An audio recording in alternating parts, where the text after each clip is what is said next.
Hello，大家好，我是 Nancy 今天之所以来分享这个话题，是因为前一阵子认识了一个家长，他是深圳来的，然后他家老大呢正好跟我家老大一样，12年级。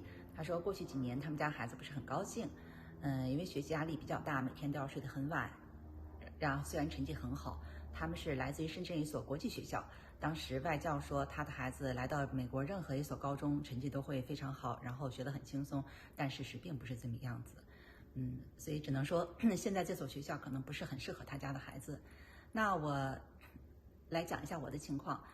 我们家2006年从芝加哥搬过来，当时我家老大才9个月，现在老大12年级，老二7年级，算是见证了美国念书的全过程。中间14年到19年我们还回了北京5年，然后做了5年朝阳群众。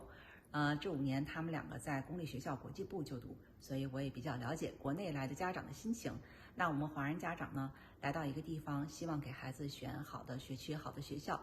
咱们北达拉斯，选择其实很多的，不局限于某一个城市。那既有私校又有公校，后面我就要介绍一下，看看能不能找到适合你娃的学校。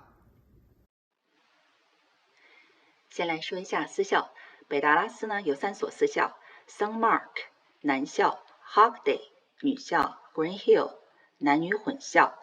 如果要是家庭预算比较充足，可以考虑。学费是3万多，加上杂费，一般4万左右可以上下来。没有校车，要解决每天的接送问题。另外，需要能考上，因为我们的私校不是有钱就能上，要笔试面试。有的时候要考2、3年。你像 Sunmark 是很有名的。甚至有一些家长从 DC 搬到达拉斯，就为了儿子上 Sunmark。那买房买在哪里呢？可以买在北达拉斯，但是房价稍贵。退休的小布什就住在这个地区。还有，如果要是想便宜一点，可以买到西 Plano， 甚至是南 Frisco， 沿着 Tollway 接送都还算方便。下面说一下公校。公校的选择就比较多。首先说一下 Highland Park， 这个学校是在我们地区应该是排名第1的公立高中。那你只能是住在这一小片地区，所以家庭预算要比较充足，因为你只能在那儿买房子。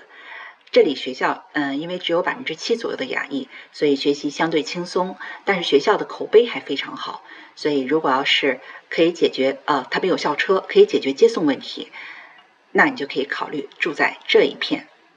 它平均房价100多万的是比较少见的，几百万也是很常见的。所以这个地区我们华人呢最喜欢的城市就是 Plano。Plano 有大部分中文学校都在 Plano， 还有琴棋书画课后班都在 Plano， 所以你的孩子在这边就是接送起来就非常方便。然后另外呢，因为华人孩子很多，所以就是非常上进，学习氛围非常好。那如果要说有问题，就是竞争比较激烈，过于激烈吧。这所学校 Plano West Senior High 我们把它举出来了，另外2所学校相对好一些。这所学校竞争非常激烈到什么程度呢？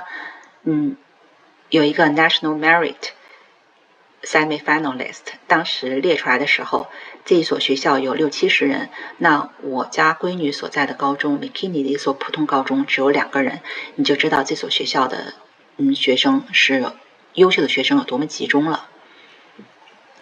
那再往北走 Frisco 的学校有什么特点？它是小学校，一个城市有12所高中，我只是列出来 Liberty High， 这是一所代表性的高中。那这个城市呢，平均它的学校每一个年级也就是500-600人，属于小学校，你可以得到比较多的资源。